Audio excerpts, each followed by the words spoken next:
Hello guys, my name is Sebastian Aguilera, and in this video I will be presenting my session 5 portfolio metrics analysis.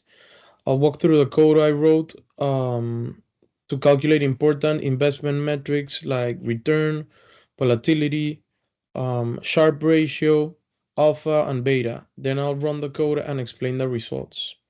So let's begin by showing you the code. Okay, so here is the code. As usual, we'll go top to bottom. So as you can see here, I imported the necessary libraries, which are YFinance, Pandas, NumPy, and from datetime, import datetime, time delta.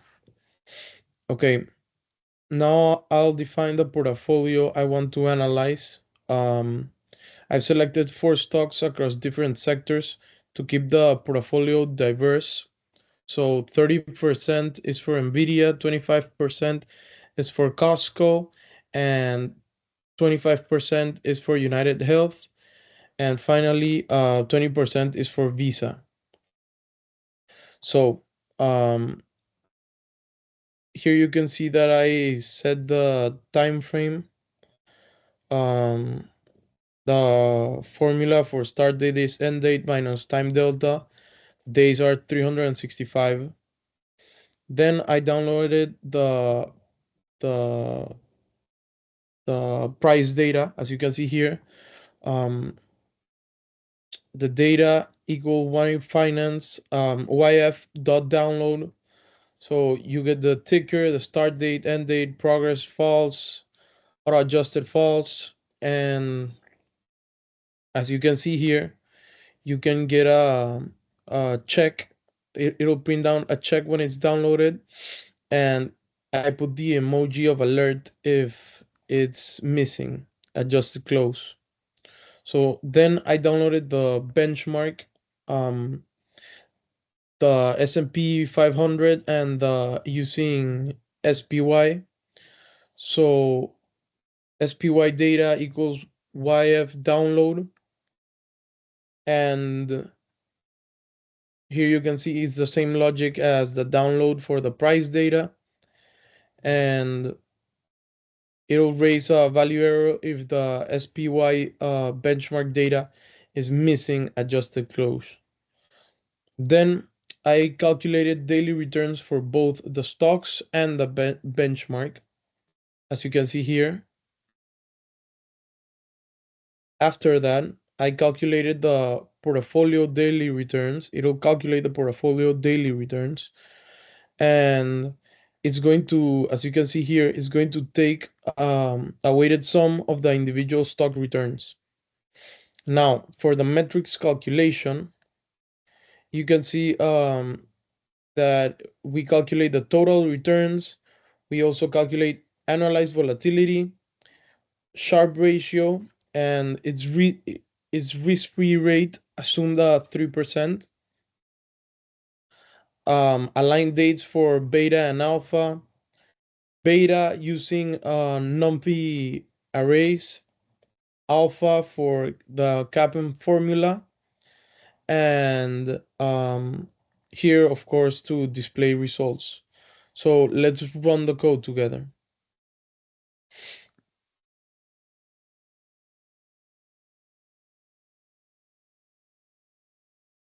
Taking some time. Okay, should be any minute. Perfect. Took 6 seconds. All right. So as you can see here, the check shows that Nvidia, Costco, United Health, and Visa were downloaded successfully. Now we review the portfolio performance metrics.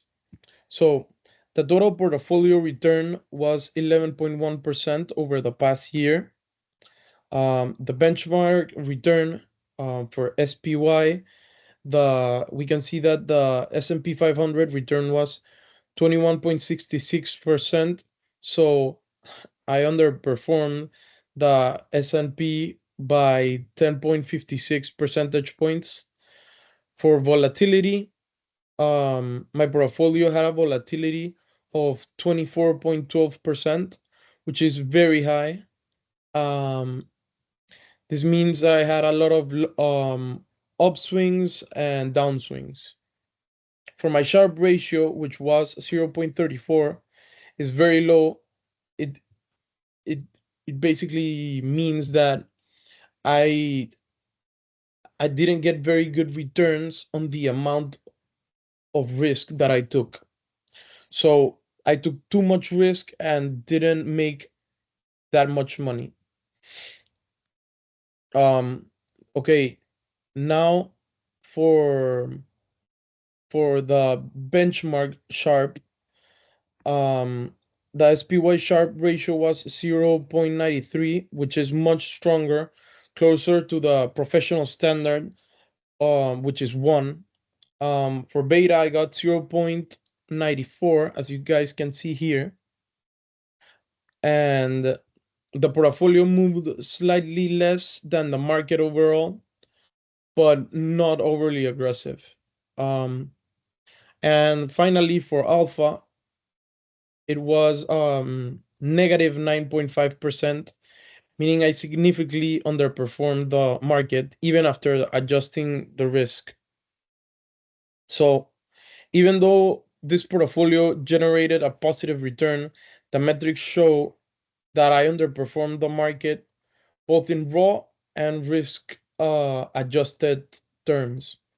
The Sharp ratio and negative alpha tell us um, tell us right here in the results that I didn't get a good risk return, a good return on the risk that I put in. This was a very good session, and I learned a lot about I learned a lot about the risk you put in matters when um, the risk you put in matters when you analyze your return. Um, Thanks for watching. This concludes my session 5 assignment. I'll see you in session 6. Thank you very much.